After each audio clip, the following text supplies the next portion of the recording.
Sud Radio, les vraies voix qui font bouger la France, Philippe Rossi. Les vraies voix de la politique à 19h26 sur Sud Radio, les voix de la politique avec Nicolas Corato, fondateur du comité de réflexion Place de la République, auteur du livre Grande plaidoirie, grand procès, l'art de l'éloquence depuis le 15e siècle, c'est aux éditions Iridium. Bonsoir, Bonsoir Nicolas. Bonsoir Frédéric, bonsoir. Bonne année. Frédéric Sinclair bonne année. est avec nous, politologue, auteur de la refondation de la droite, c'est aux éditions Salvator. Bonsoir à vous, monsieur Sinclair. Bonsoir et à tous. Bonne année également. Tiens, j'ai lu Bonne apnée tout à l'heure sur Twitter. Bonne apnée 2022. Je trouvais que ça résumait pas mal l'année qui se profile. Mais bon, on nous a prévu quelques semaines difficiles à venir. On va être optimiste pour la suite. Bonne année à vous deux. Bonne année à vous qui nous écoutez. 0826 300 300 pour débattre avec Nicolas Corato, Frédéric Sinclair. La popularité d'Emmanuel Macron au plus haut. Selon le baromètre Opinionway, le chef de l'État fait toujours la course en tête. 26% des voix. Loin devant Valérie Pécresse et Marine Le Pen. Au coude à coude, Éric Zemmour à la 4e place. Au second tour, Emmanuel Macron l'emporterait face à Valérie Pécresse. Tout d'abord, il l'emporterait assez facilement avec 54% des voix. Il l'emporterait plus facilement encore face à Marine Le Pen. 58% des voix. La réélection du chef de l'État est-elle gagnée selon vous? On va poser la question à Nicolas Corato et Frédéric Sinclair. Mais juste avant d'avoir vos réactions et vos avis, j'aimerais vous rappeler où en étions-nous à 100 jours du premier tour lors des différentes élections. En 1981, Valéry Giscard d'Estaing qui faisait la course en tête, 31% des voix, 28% pour François Mitterrand, on connaît la suite. En 1995, évidemment, c'était l'effet Balladur, c'est le roi du pétrole. 29% d'intention de vote pour Balladur, 20% pour Jospin, 18% pour Chirac. En 2002, tout le monde s'en rappelle, Chirac et Jospin au coude à coude, et puis le cataclysme Chirac-Jean-Marie Le Pen. Voilà. Alors, on est à 100 jours à peu près du scrutin.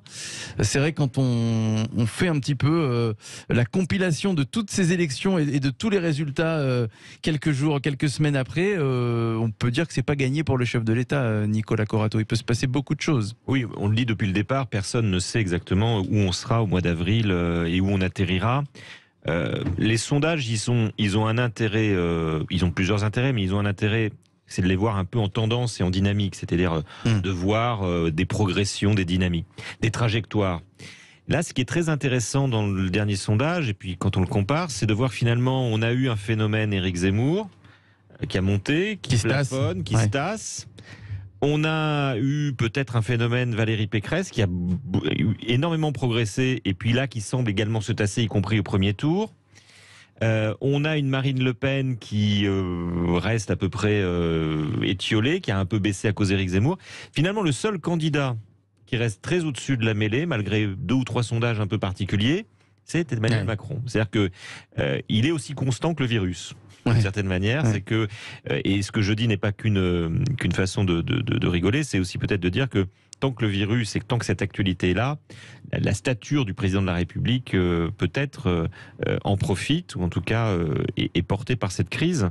Il faudra le voir si éventuellement demain la crise est moins présente. Mais jusqu'à présent, on a toujours dit d'ailleurs pendant tout le quinquennat, c'est Frédéric Dabi qui explique très bien ça, qu'il y a vraiment un socle pour Macron, il y a un socle électoral très très solide pour Macron. Et ben on le vérifie encore aujourd'hui. Donc est-ce que ce socle continuera à se solidifier au fur et à mesure des semaines dans la campagne électorale? Ça, nul ne sait le dire, parce qu'une campagne, c'est très particulier. Ce qui est étonnant, Frédéric Sinclair, c'est cet écart entre ce que l'on entend autour de nous et ce que l'on lit, évidemment, sur les réseaux sociaux. Cette détestation du chef de l'État, on l'entend aussi dans les reportages, quand on interroge les Français, par exemple, sur le terrain aussi, et les sondages qui donnent Emmanuel Macron, un Emmanuel Macron extrêmement fort. Comment expliquer ce paradoxe, Frédéric Sinclair ? Peut-être que c'est devenu quelque part un peu tendance de détester Emmanuel Macron et que ceux qui ne le détestent pas tant que ça n'osent pas le dire. En tout cas, le défendre, ça devient compliqué. Je pense qu'on a une partie de la population plutôt âgée qui est très en soutien d'Emmanuel Macron, plutôt bourgeoise, plutôt provinciale, pour certains, c'est-à-dire sur des grands centres provinciaux, sur des grosses métropoles en fait, et une partie bien évidemment parisienne ou en Île-de-France, en tout cas au moins dans l'ouest parisien. Donc on a une sociologie en réalité qui vote beaucoup, qui a un soutien ferme du président de la République, pas forcément de la Macronie. Je suis convaincu que cette élection présidentielle, quelle que soit l'issue, va se jouer en juin. Ça sera la première année où la tension au moment des législatives sera si forte. Pour ce qui est d'Emmanuel Macron, en 2 mots, je rejoins totalement ce que vient de dire Nicolas Corato.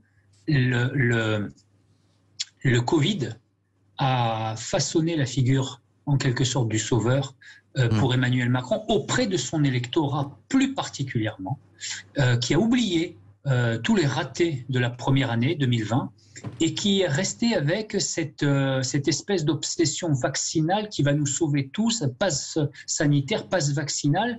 On est rentré dans un espèce de tunnel où, j'allais dire, cet électorat macroniste veut y croire. Il veut croire qu'Emmanuel Macron va les sauver et j'ai l'impression que, en l'absence de crise sanitaire, eh bien, le bilan aurait été extrêmement rude et une Valérie Pécresse, par exemple, aurait beaucoup plus facilement bousculé le bilan d'Emmanuel Macron par sa proximité finalement avec lui, parce qu'elle n'est pas si loin que ça. Et donc, ça aurait été beaucoup plus facile pour elle. Là, grâce à cette crise, il est quelque part intouchable dans son électorat. Qu'est-ce qui pourrait faire perdre aujourd'hui Emmanuel Macron, par exemple Nicolas Corato, une crise du Covid qui s'installe, un gouvernement qui serait peut-être obligé de confiner, bien que ce ne soit pas du tout populaire, encore plus à quelques semaines de l'élection présidentielle. Le Covid peut faire perdre Emmanuel Macron, vous pensez ? C'est envisageable. Depuis plusieurs mois, je ne veux pas dire quasiment depuis le début de la pandémie, Emmanuel Macron s'est cantonné dans le rôle du président qui annonçait plutôt les bonnes nouvelles. Ouais. Et on se souvient d'ailleurs de son couple bad cop, good cop avec Édouard Philippe, qui était à l'époque très très visible. Voilà, Édouard Philippe annonçait le confinement et Emmanuel Macron parlait de la sortie de la crise. Bon. Si demain effectivement les faits font que on est obligé, contraint de nouveau à confiner, à décréter des couvre-feux, est-ce que ce sera préjudiciable à Emmanuel Macron ? Je ne sais pas.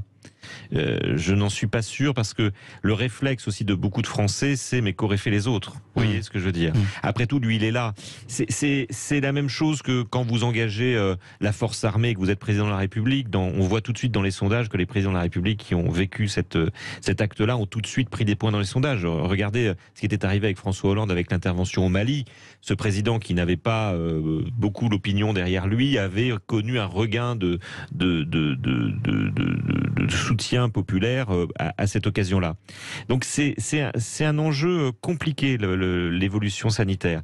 Moi, je crois surtout que dans ces phases où l'inquiétude prédomine, où on ne sait pas vraiment ce que sera demain, ce qu'on a, d'une certaine manière, on le tient et peut-être parfois on arrive à y tenir, même si on ne partage pas complètement les opinions politiques. Je m'explique. Emmanuel Macron a certainement beaucoup de défauts, mais les Français savent ce qu'il est. Savent ce qu'il est capable de faire et savent comment il conduit. Voilà, il n'y a pas d'incertitude avec Emmanuel Macron. D'une certaine manière, on le connaît maintenant. On a vu qu'il était capable de diriger l'État et on sait également qu'il est capable de quelques vicissitudes. Mais on n'est pas surpris. Voilà. C'est l'idée que, est-ce que ça vaut le coup de tenter l'aventure électorale alors qu'on est dans une phase... on ne sait pas ce qu'on trouve. Exactement, alors qu'on est dans une phase d'incertitude. Florian d'Antony est avec nous, 0826 300 300. Bonsoir Florian. Bonsoir. Bonsoir à vous mon cher Florian. Alors, vous y croyez vous au sondage ? Vous y prêtez attention Florian ? Oui, j'y crois en partie, mais je voulais simplement, puisque je suis sur l'antenne, allez-y. Souhaiter d'abord un joyeux Noël, une bonne année. Bonne année à vous, Florian. Un bon anniversaire, non, mais à Maître Gilles surtout. Voilà, mais à vous aussi, bien évidemment. Écoutez, en ce qui concerne les élections, je pense que vos intervenants ont oublié quelque chose, c'est les abstentionnistes. Ouais. Il y a une zone grise qui n'est pas prise en compte du tout. Moi, je me souviens de 2007 où il y avait la queue pour l'élection présidentielle. Ça a été extrêmement important. Donc, je ne sais pas ce qui va se décider, mais en tout cas, si c'est Emmanuel Macron, je prédis une Bérésina pour sa majorité. Donc il n'aura pas de majorité, donc ça ne sert à rien de l'élire à nouveau. Enfin, je sais pas. Vous dites qu'il va se passer de grands chamboulements, c'est-à-dire Écoutez, on peut n'importe comment, sans doute que vous avez raison qu'il va être réélu dans un fauteuil sans problème, mais quand même, vous dites on sait où il va. Non, moi je suis absolument pas d'accord avec vos chroniqueurs qui interviennent. Non, on sait pas vraiment où il va. Sur le régalien, on sait toujours pas. Sur le multiculturalisme, c'est plus que flou. Donc en fait, si vous voulez, moi je crois qu'il nous mène nulle part. Et donc c'est quelqu'un, contrairement à ce qu'on pense, c'est quelqu'un de dangereux. Alors évidemment, il a une bonne image de marque, mais est-ce que ça va suffire? Moi j'en sais rien. Pour l'instant, si vous voulez, il n'y a pas vraiment de débat. On ne le voit pas, on ne l'entend pas. Donc évidemment, il profite de la situation. Mais quand on commencera véritablement les débats, peut-être que là, ça fera bouger un peu les lignes. Ouais. Enfin, ça dépend quand il se déclare. Parce que s'il se déclare mi-mars, une campagne éclair, une campagne éclaire de 3 semaines, un mois. Ouais. Oui, bien sûr, je serai Emmanuel Macron. Il a tout intérêt, si vous voulez, à se déclarer le plus tard possible. Oui, non seulement mais à voler aussi. Il a volé une première fois l'élection, on va recommencer une deuxième fois. Maintenant, je ne sais pas où on va s'il est réélu, parce que je suis sûr qu'il n'aura pas de majorité.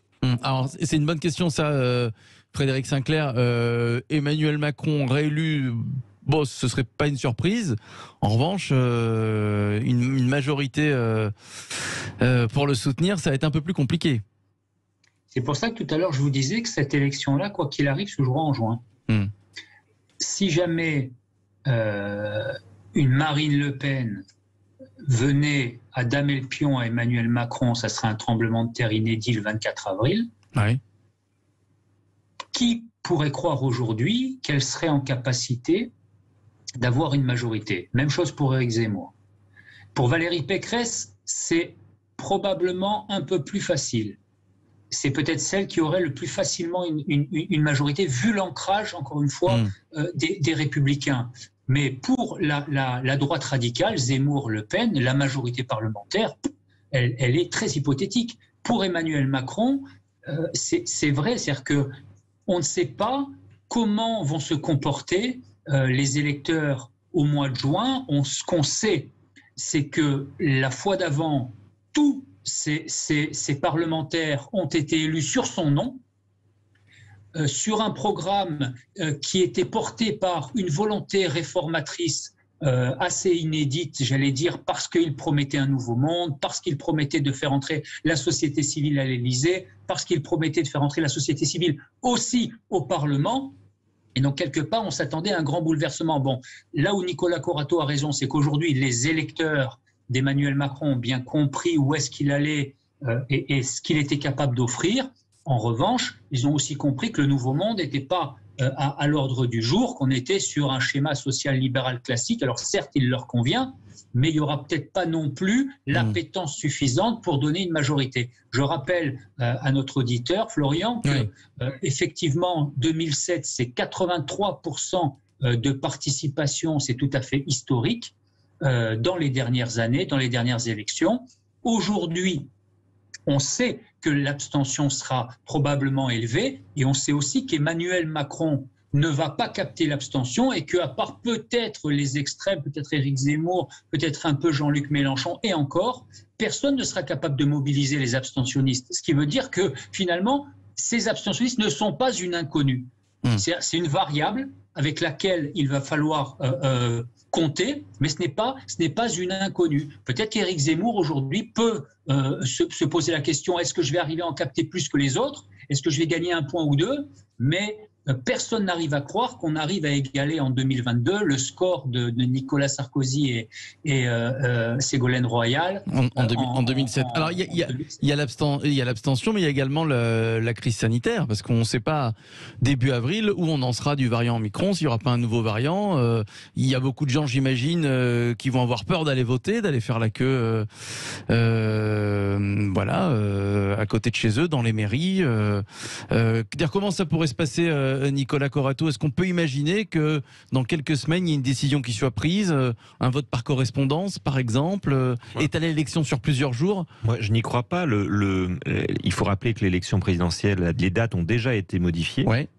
Et que la Constitution ne permet pas une nouvelle modification. Donc, même en cas d'urgence, d'extrême urgence. Alors, ce serait un débat inédit dans la Ve République. Et il faudrait vraiment qu'on ait une forme d'empêchement d'une contrainte historique. Je veux dire, tant qu'on peut aller faire nos courses aller voter. s'acheter des vêtements, Ben oui. je vois pas pourquoi on pourrait pas aller voter. Donc même si ça ne représenterait pas peut-être l'idéal de la participation démocratique. Donc je pense qu'aujourd'hui, il faut considérer que cette élection va se tenir.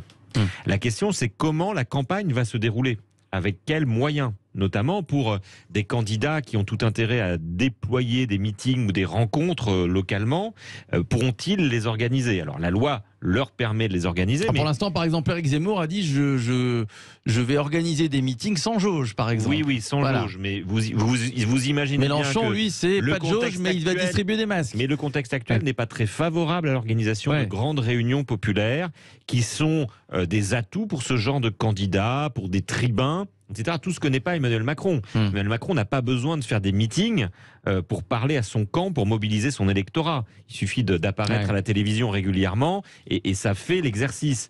Donc cette campagne, elle va être très particulière. Elle va être très particulière aussi parce que la vraie question, c'est quel va être le débat. C'est-à-dire que vous voyez bien que on a eu le temps de septembre à décembre de parler un peu de politique, un peu de pouvoir d'achat, beaucoup d'immigration, beaucoup d'identité. Bon, je le regrette, mais certains ont trouvé ça formidable. Très bien, mais force est de constater que depuis le mois de décembre et le mois de janvier qui vient, nous ne parlons plus d'autre chose que d'Omicron. Donc, si l'actualité reste prédominée par la crise sanitaire, ça va effectivement porter préjudice à tous ces candidats qui ont envie de parler d'autre chose. Éric Zemmour qui a envie de parler d'identité, Jean-Luc Mélenchon qui a envie de parler de justice sociale et de pouvoir d'achat. Bref, le problème, ça ne va pas être un problème d'organisation, c'est un problème de politisation du débat. Est-ce qu'on va arriver à avoir un débat politique ou est-ce qu'on va rester sur un débat où on va commenter finalement la manière de réagir à la crise sanitaire? Tiens Florian, est-ce que vous savez, pour qui vous allez voter? Est-ce que votre choix est fait? Est-ce que votre choix est définitif? Est-ce que vous allez vous abstenir peut-être? Vous le savez ça aujourd'hui à 100 jours de l'élection, Florian? Non, je sais pas, mais je vois bien qu'il y a que la France a des gros problèmes et que ne veut pas aborder une partie des candidats. Moi, ce que je vois aussi, c'est qu'il y a une formidable machine de propagande. D'ailleurs, c'est ce qu'ont dit vos intervenants. Macron, il n'a pas besoin de faire de meeting puisqu'il est sur toutes les chaînes de télé, de radio, etc. tous les jours et qui fait passer des messages tous les jours, même avec le drapeau. Enfin voilà. Et donc ça, il a intérêt, si vous voulez, à le maintenir parce que c'est son meilleur atout. Ouais. Merci Florian. On va se retrouver dans quelques instants. Restez avec nous, puisque vous le savez, on vous l'a appris il y a une petite heure maintenant. Après Grishka Bogdanov, malheureusement, c'est son frère jumeau Igor Bogdanov qui nous a quittés, victime du Covid-19. Ivan Kujus à 20h pour son Loft Music rendra hommage à Igor et Grishka Bogdanov, aux frères Bogdanov à partir de 20h. Restez avec nous pour cet hommage, le Loft Music avec Ivan Kujus. Nous on va revenir dans peu de temps, dans quelques minutes. On va parler de Christiane Taubira dans les starting blocks pour la présidentielle. Vous savez que dans 15 jours, elle va nous dire si oui ou non elle y va. Mais sachez qu'en coulisses, elle se prépare. L'ancienne ministre de la Justice est déjà bien entourée. Taubira va-t-elle réussir à convaincre les candidats de gauche de passer par une primaire? On en débat dans une poignée de secondes avec Nicolas Corato, Frédéric Sinclair et vous au 0826 300 300. Merci à vous Florian, à tout de suite. Sud Radio, les vraies voix qui font bouger la France, Philippe Rossi. Retour des vraies voix de la politique sur Sud Radio avec Nicolas Corato, fondateur du comité de réflexion Place de la République. Nous sommes avec le politologue Frédéric Sinclair et Christiane Taubira qui va rendre sa décision. Dans 15 jours, elle envisageait de se présenter à l'élection présidentielle. Décision finale dans une quinzaine de jours. Va-t-elle réussir à convaincre les candidats de gauche de passer par une primaire? Pour le moment, tous disent non, sauf la candidate socialiste Anne Hidalgo. En attendant, Christiane Taubira, elle se prépare. C'est tout sauf de l'improvisation, dit un de ses proches en coulisses. Écoutez ce qu'il dit. Il y a 3 étages dans la fusée, dit-il. D'abord l'équipe de campagne. C'est 30 personnes, l'équipe de campagne. À la communication, au projet, à l'organisation. Ensuite, les experts qui travaillent sur le fond. Près de 200 élus, grands fonctionnaires, membres d'ONG. Ajoutez à cela le collectif et les comités locaux qui ne comptent pas moins de 95 000 militants. Nicolas Corato, il y a une vraie force de frappe là. Oui. Autour de Christiane Taubira. Oui, il y a une force de frappe parce que c'est une équipe qui travaille sérieusement et puis surtout il y a une dynamique au sein du peuple de gauche, c'est-à-dire que beaucoup de personnes qui se sentaient orphelines des partis, des organisations, mais qui se sentaient toujours le cœur et l'esprit à gauche, ont fait savoir à quel point cette candidature les rendait enthousiastes ou asséchait un peu le désespoir qui les avait longtemps caractérisés. Donc oui, il y a, et c'est très intéressant, Christiane Taubira d'ailleurs, parce que c'est une candidature qui dit beaucoup de la société actuelle. C'est une candidature, alors je ne dirais pas au-dessus des partis, je dirais au-delà des partis. C'est-à-dire que c'est une candidature qui part du peuple de gauche et d'une envie pour ce peuple de gauche d'être incarné. Et ça, c'est assez nouveau, parce qu'à gauche, on vous dit tout de suite qu'il faut tout le temps commencer par le projet, il faut se mettre d'accord sur un projet, et puis ensuite, on choisira quelqu'un pour l'incarner. Et Christiane Taubira fait le contraire, c'est-à-dire qu'elle dit, voilà, moi je pense qu'il faut maintenant incarner cet espoir, et puis ensuite dire ce qu'il est, ce qu'elle fait et ce qu'elle prépare avec ses équipes. Mais c'est assez inédit à gauche comme vision des choses. Je pense que c'est inédit parce que la situation de la gauche est tragiquement historique. Donc il faut essayer autre chose. Il faut tenter et assumer le fait qu'à gauche aussi on a besoin d'incarner l'espoir en politique. Il n'y a pas que la droite faite pour ça. Et qu'après tout, sous la Ve République, il faut certes des bons projets, certes des bonnes plateformes, mais il faut surtout des très bons candidats. Et force est de constater qu'à part Christiane Taubira, aujourd'hui à gauche, il n'y a pas meilleur candidat.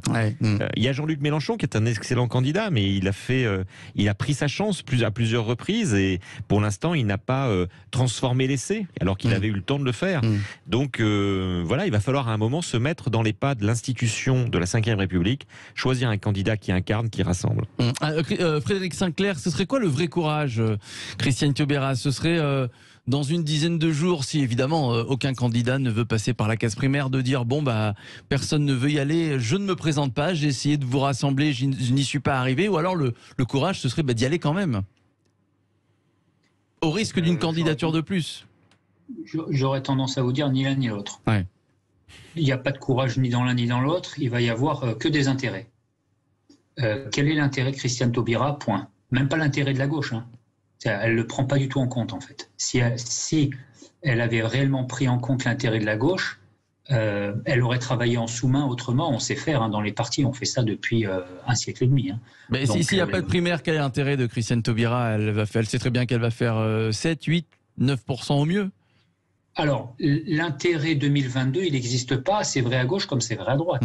L'intérêt, il est souvent reprendre les rênes du parti après, être celui qui peut reprendre, rendre une dynamique et se poser en leader dans l'après 2022. Il va y avoir pour Emmanuel Macron, s'il est réélu, une nécessité d'un coup de barre à gauche sur son deuxième quinquennat.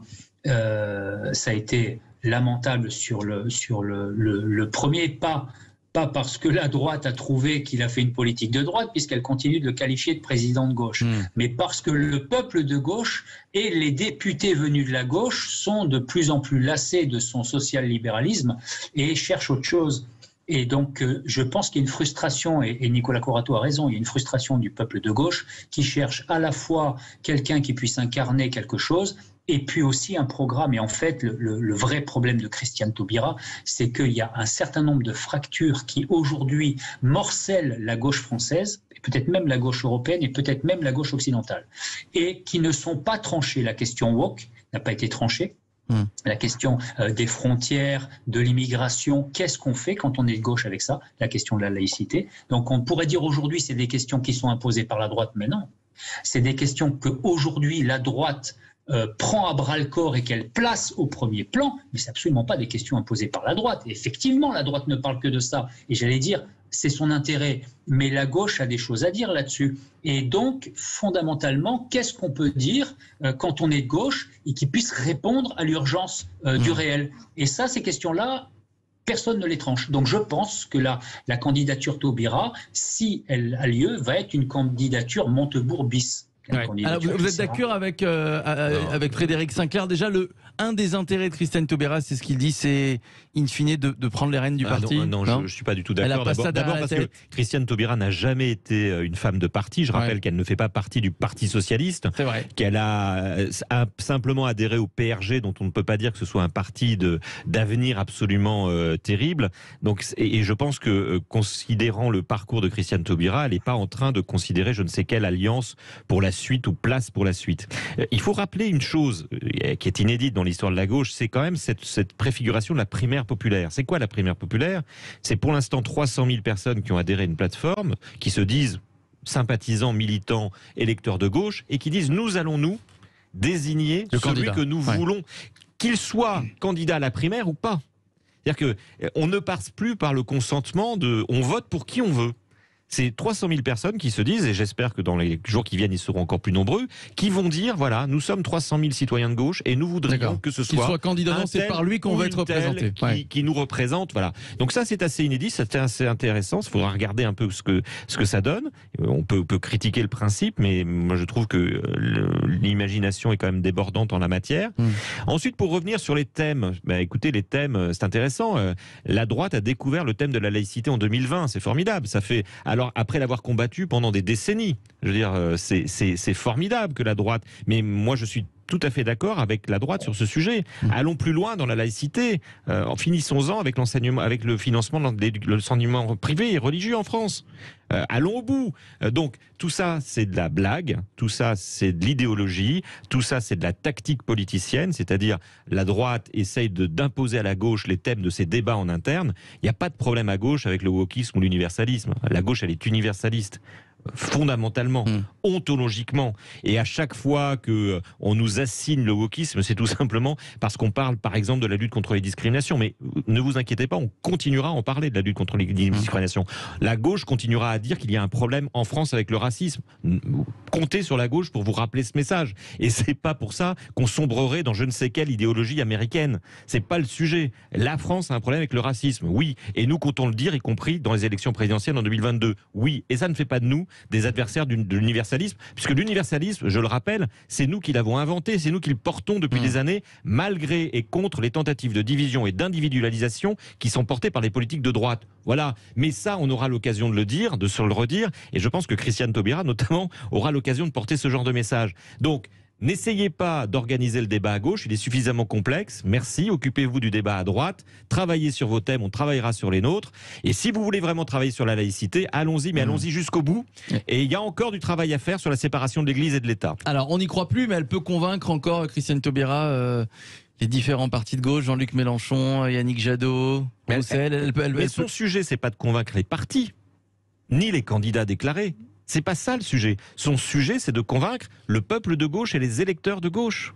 C'est une démarche qui va directement vers le citoyen. C'est une démarche de démocratie participative à gauche, inédite. Parce qu'on n'arrivera jamais à trouver un accord avec ceux qui sont déjà déclarés. Et donc, le sujet de Christiane Taubira, qu'il faut valider aujourd'hui, c'est est-ce que cet élan de gauche, est-ce que ce désir de gauche, est-ce que ce désir de Christiane Taubira existe à gauche ou pas? C'est ça le sujet. Le sujet, c'est pas de savoir ce que va faire Jean-Luc Mélenchon, Arnaud Montebourg ou Yannick Jadot. D'ailleurs, plus aucun électeur de gauche ne regarde sérieusement ces candidatures-là. Si Christiane Taubira n'arrive pas à s'imposer, à imposer une candidature unique par cet élan de gauche, alors effectivement la gauche fera 25% de manière éclatée au premier tour et le meilleur candidat fera 12%. Voilà. Ouais. Frédéric Sinclair, alors il a raison, Nicolas Corato, c'est une démarche plutôt inédite. C'est factice selon vous, c'est gadget? C'est tactique, c'est ni factice ni gadget, c'est purement tacticien. Je maintiens que Christiane Taubira est dans une relation à la prise du pouvoir et il n'y a pas de politique en dehors de cette question-là. Il n'y a absolument aucune naïveté de sa part, ni de la mienne d'ailleurs. Il y a une vraie fracture woke, quoi qu'en dise Nicolas Corato, qui traverse la gauche, parce que c'est pas moi qui ai théorisé les deux gauches irréconciliables, c'est Manuel Valls. Donc il y a vraiment à gauche. Mais Manuel Valls n'est pas un homme de gauche. Politiques.